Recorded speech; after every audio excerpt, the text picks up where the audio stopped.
నమస్కారం, నా పేరు శివ. ఈరోజు మనం ఒక అద్భుతమైన ఆధ్యాత్మిక యాత్రకు బయలుదేరుతున్నాం. మన ప్రియమైన భారతదేశంలో ఉన్న 9 పవిత్ర జ్యోతిర్లింగాల గురించి తెలుసుకుందాం. ఈ పవిత్ర క్షేత్రాలు కేవలం రాతి కట్టడాలు, ఇవి శివుని అంతమైన దివ్య శక్తికి కాంతికి ప్రతీకలు. పురాణాల ప్రకారం శివుడు జ్యోతిర్లింగ రూపంలో భూమిపై ప్రత్యక్షమయ్యాడు. ఈ వీడియోలో స్పష్టమైన సుమధురమైన తెలుగులో ప్రతి జ్యోతిర్లింగం యొక్క విశిష్టత, దాని వెనుక ఉన్న కథ మరియు దాని ఆధ్యాత్మిక ప్రాముఖ్యతను వివరంగా తెలుసుకుందాం. ఈ యాత్ర మనకు కేవలం చారిత్రక సమాచారాన్ని అందించడమే కాకుండా మన మనస్సులకు శాంతిని, ప్రశాంతతను చేకూరుస్తుంది. ప్రతి జ్యోతిర్లింగం ఒక ప్రత్యేకమైన శక్తిని కలిగి ఉంటుంది మరియు దాని దర్శనం భక్తులకు అపారమైన పుణ్యాన్ని అందిస్తుందని నమ్ముతారు. ఈ క్షేత్రాల యొక్క పవిత్రతను, వాటి చుట్టూ అల్లుకున్న అద్భుతమైన కథలను నేను మీకు వివరిస్తాను. ఈ వీడియో చూస్తున్నంతసేపు మీరు కూడా నాతో పాటు ఆ పవిత్ర స్థలాలను సందర్శిస్తున్న అనుభూతిని పొందుతారని నేను ఆశిస్తున్నాను. మన ప్రయాణాన్ని ప్రారంభించే ముందు ఒక చిన్న విన్నపం.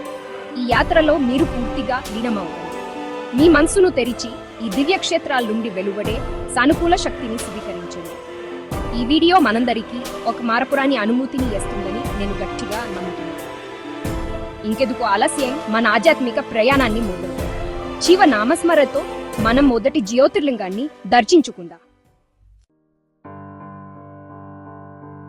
మన యాత్రలో మొదటిది గుజరాత్ లోని సోమనాథ్ జ్యోతిర్లింగం. ఇది 12 జ్యోతిర్లింగాలలో మొదటిదిగా, అత్యంత పవిత్రమైనదిగా పరిగణించబడుతుంది. మన తెలుగు రాష్ట్రమైన ఆంధ్రప్రదేశ్ లోని శ్రీశైలంలో ఉన్న ఈ క్షేత్రం శక్తి పీఠం మరియు జ్యోతిర్లింగం రెండూ కలిగిన అరుదైన ప్రదేశం. మధ్యప్రదేశ్ లోని ఉజ్జయినిలో ఉన్న మహాకాళేశ్వర్ జ్యోతిర్లింగం దక్షిణ ముఖంగా ఉన్న ఏకైక జ్యోతిర్లింగం కావడం దీని ప్రత్యేకత. మధ్యప్రదేశ్ లోని మాందత ద్వీపంలో ఉన్న ఈ జ్యోతిర్లింగం పవిత్ర నర్మదా నది ఒడ్డున ఓం ఆకారంలో వెలసి భక్తులను ఆకట్టుకుంటుంది.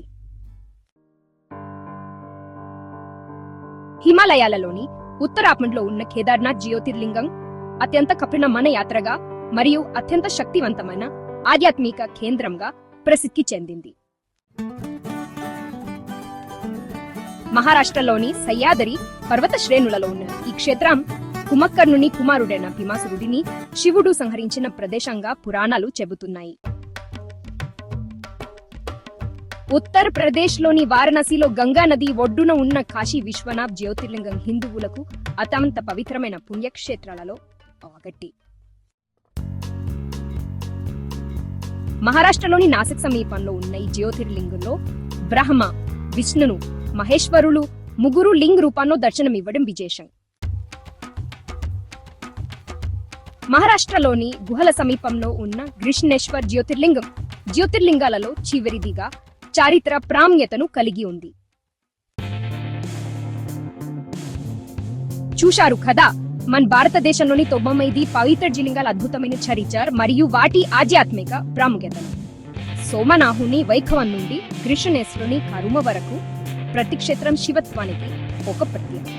ఈ యాత్ర కేవలం ఒక వీడియో మాత్రమే కాదు, మన సంస్కృతి మరియు వారసత్వం యొక్క గొప్పతనాన్ని గుర్తు చేసే ఒక అనుభవం.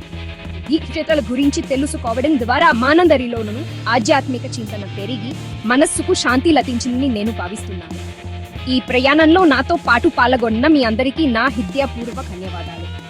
ఈ జ్యోతిర్లింగాల కథలు మనకు జీవితంలోని కష్టాలను ఎదుర్కొనే ధైర్యాన్ని, భగవంతునిపై విశ్వాసాన్ని పెంపొందిస్తాయి. ప్రతి లింగం వెనుకున్న పురాణ గాహిలు, వాటి నిర్మాణ శైలి, అక్కడి పవిత్ర వాతావరణం మనల్ని మరో ప్రపంచంలోకి తీసుకువెళ్తాయి. ఈ క్షేత్రాలను దర్శించుకోవడం వల్ల కలిగే పుణ్య హెలన్ మాటల్లో వర్ణించలేనిది. భవిష్యత్తులో మీకు అవకాశం లభిస్తే తప్పకుండా ఈ పవిత్ర స్థలాలను సందర్శించి ఆ పరమశివుని కప్పు పాత్రులు కండి. ఈ వీడియో మీకు నచ్చిందని, ఎంతో కొత్త సమాచారాన్ని అందించిందని నేను ఆశిస్తున్నాను.